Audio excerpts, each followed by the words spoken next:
আসসালামু আলাইকুম। সবাই কেমন আছেন? আলহামদুলিল্লাহ আমরা ভালো আছি। হ্যালো গাইস, আমি কোথায় যাচ্ছি? কোথায় যাচ্ছ? বুবু ওয়ার্ল্ডে। বুবু ওয়ার্ল্ডে? ঘোড়া চড়বো, বাইক চড়বো। মুখে থেকে হাত সরাও। আর কি করবা? তখন হচ্ছে বুঝি না। বুঝো না? না। জাম্পিং করবা? হ্যাঁ, জাম্পিং। কি খাবা বাইরে গিয়ে? আমি পিৎজা খাবো। এই ভিডিওটা ছিল ফ্রাইডে সন্ধ্যাবেলার। আমরা রেডি হয়ে একটু বাইরে বের হচ্ছি। বিশেষ কোনো কারণ না, এমনিতেই বের হচ্ছি আরিশকে নিয়ে একটু ঘুরে আসবো আর একটু ফুচকা টুচকা খেয়ে আসবো। এই তো বাসা থেকে বের হয়ে হেঁটে হেঁটে আমরা একদম সামনের মেন গেট পর্যন্ত যাব। তারপর ওখান থেকে রিক্সা নিয়ে আমরা যাব হচ্ছে জেএসি মোড়ে। আর সন্ধ্যাবেলা রিক্সা জার্নি করতে অনেক ভালো লাগে, অনেক দিন পর রিক্সাতে ওঠা হলো। তো এই তো আমরা প্রায় চলে আসছি। তো আজকে যে সেন্ট্রাল প্লাজা বন্ধ ছিল সেটা আমরা জানতাম, ফ্রাইডে যেহেতু। আর নিচে যে ফুচকা শপগুলা ওইগুলোও যে বন্ধ সেটা জানতাম না। গিয়ে দেখলাম যে ওইগুলোও বন্ধ, কারণ পুরাটাই তো সেন্ট্রাল প্লাজার ভেতরেই। তারপর ওখান থেকে আমরা চলে আসলাম ওয়েলফোর্ডে। আমরা হচ্ছে প্রথমে যাওয়ার কথা ছিল জামাল খানে, ওখানে বুবু ওয়ার্ল্ডে যাওয়ার কথা ছিল। পরে আমরা হচ্ছে ডিসাইড করলাম যে আজকে ওখানে যাব না, আজকে আমরা একটু গাছ টাছ কেনার প্ল্যান আছে, এই সাইডেই হচ্ছে আমরা একটু ঘুরে টুরে তারপর চলে যাব। তো আরিশকে যেহেতু কথা দিয়েছি আজকে ওকে বুবু ওয়ার্ল্ডে নিয়ে যাব, তো সেই জায়গা তো আমাদের যাওয়া হলো না। ওকে একটু ওয়েলফোর্ডের যে কিড জোনে এখানে একটু নিয়ে আসলাম। এখানে অনেকক্ষণ সময় আরিশ খেলাধুলা করেছে, ওর মাইন্ডটা একটু ফ্রেশ হয়েছে। এখানে আসলেই ওর মুড ভালো হয়ে যায়। সব বাচ্চারাই এমন, নিজেদের খেলনার জগৎ পেলে ওদের আর কিছু লাগে না। সে এখানে নিজের মতো করে অনেকক্ষণ খেলাধুলা করেছে, দৌড়াদৌড়ি করেছে।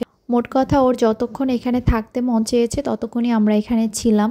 যখন সে বলছে যে এখন বাসায় চলে যাব আর খেলবো না, তখন আমরা এখান থেকে হচ্ছে চলে যাই আর কি। আর এখানে আসলে সবসময় ওর মতো করেই আমি এখানে থাকি যতক্ষণ পর্যন্ত সে থাকতে চায়। তো একটা একটা করে সবগুলাতেই সে হচ্ছে এনজয় করতেছিল। তো প্রতি ফ্রাইডে আমাদের বের হওয়া হয়, ফ্রাইডে স্যাটারডে। আজকে আমার বের হতে একদমই ইচ্ছে করতেছিল না, একটু ঘুম ঘুম পাচ্ছিল। খাওয়ার পর কিছুক্ষণ রেস্ট নিয়েছি, তারপর ঘুম চলে আসতেছিল। আরিশের বাবা তো একটু ঘুমিয়ে উঠছে, আমার আর ঘুমটা হচ্ছে ঘুমালে আবার অনেকক্ষণ ঘুমাতে হবে, আমি আর ওইভাবে ঘুমাই নাই। তারপর ও হচ্ছে হঠাৎ করে বলতেছিল যে সে আজকে বুবু ওয়ার্ল্ডে যাবে। আমার আজকে প্ল্যান ছিল যে আজকে বের হব না, বের হলে হচ্ছে স্যাটারডে বের হব। তো পরে সে বারবার বলতেছিল আরিশমণি যে বুবু ওয়ার্ল্ডে যাবে। তারপর আর কি ওকে নিয়ে বের হলাম। তারপর ওর বাবাও বলতেছিল যে চল একটু ঘুরে আসি। সপ্তাহে 2টা দিন সে ফ্রি থাকে, তো সেও চেষ্টা করে আমাদেরকে নিয়ে 2টা দিন যেন বের হয়ে একটু ঘোরাঘুরি করতে পারে। আর অন্যান্য দিন আমি চাইলেই আরিশকে নিয়ে বাসা থেকে বের হয়ে এখানে সেখানে ঘুরতে যেতে পারি, বাট ওকে ছাড়া আমার কেন জানি বের হতে ভালোই লাগে না। এই যে এখানে আরিশ একটা বেবিকে দেখে আমাকে বলতেছিল মা আমি বেবিটাকে একটু ধরি, একটু আদর করি। তো আমি বললাম যে আচ্ছা ঠিক আছে ধরো। বেবির মা এখানে ছিল না, বেবির মা সম্ভবত যে পিছনের রেস্টুরেন্ট ওখানে খাচ্ছিল, তো ওকে এখানে ছেড়ে দিয়ে রেখেছে। সে নিজের মতো করে হাঁটতেছে, ঘুরতেছে, ফিরতেছে, খেলতেছে। আরিশ হচ্ছে ইচ্ছে মতো বেবিটাকে আদর করলো। তারপর আমরা ওখান থেকে হচ্ছে আসলাম টেস্টি ট্রিটে। এখানে হচ্ছে মোমো খেতে আসছি। মোমো সার্ভ করতে ওদের এত বেশি দেরি হচ্ছিল, তাই আমরা হচ্ছে বসে বসে একটু ড্রিঙ্কস আর আইসক্রিম খেলাম। মোমোর জন্য যে এতক্ষণ টাইম ওয়েট করতে হবে বুঝতেই পারি নাই। এর আগে টেস্টি ট্রিটে কখনো এরকম হয় নাই, প্রায় সময় মোমো খাওয়া হয়, বাট আজকে ওদের অনেক লেট সার্ভিস ছিল, তার উপর মানুষজনেরও ভিড় ছিল। যাই হোক মোমো টোমো খেয়ে তারপর আসলাম একটা কনফেকশনারি শপে। এখান থেকে হচ্ছে প্রয়োজনীয় 2-1টা জিনিস নিতে হবে, যেমন বাসার হচ্ছে টিস্যু শেষ হয়ে গিয়েছে, টিস্যু নিতে হবে। তারপর এই যে মেয়োনিজ নিলাম নেপল সেটটা, তারপর নিমকি সস, আরও কী কী যেন ছিল, আরিশের জন্য চকলেট।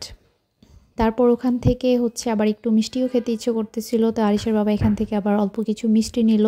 সে বলে যে রেগুলার না খেয়ে মাঝে মাঝে খেলে কোনো সমস্যা নাই। যাই হোক ক্রেভিংস হলে তো খেতে হবেই, কিছু করার নাই যদি খেতে ইচ্ছে করে। তো বললাম যে আচ্ছা ঠিক আছে অল্প করে কিছু নাও, বেশি নিও না। তারপর আমরা মিঠাই থেকে বের হয়ে আসলাম একটা বেকারিতে। এখান থেকে হচ্ছে ড্রাই কেক নিল সে। তারপর আমরা আসলাম গাছ নিতে। তো এখানে হচ্ছে সানমারের অপোজিটে ফ্লাইওভারের নিচে একটা ছোট্ট দোকান আমি প্রথমে ভেবেছিলাম আসা যাওয়ার পথে প্রায় সময় এটা আমার চোখে পড়ে, বাট এটা যে এত সুন্দর করে একটা দোকানের মতো করে রাখছে আমি সেটা বুঝি নাই। আরিশের বাবা এখানে আসছে এর আগে, বাট আমার এখানে এসে গাছ দেখা হয় নাই। তো আজকে ভাবলাম যে বারান্দায় রাখার জন্য কিছু গাছ নিব, আর মানি প্ল্যান্ট পছন্দ হলে নিব বাসায় রাখার জন্য।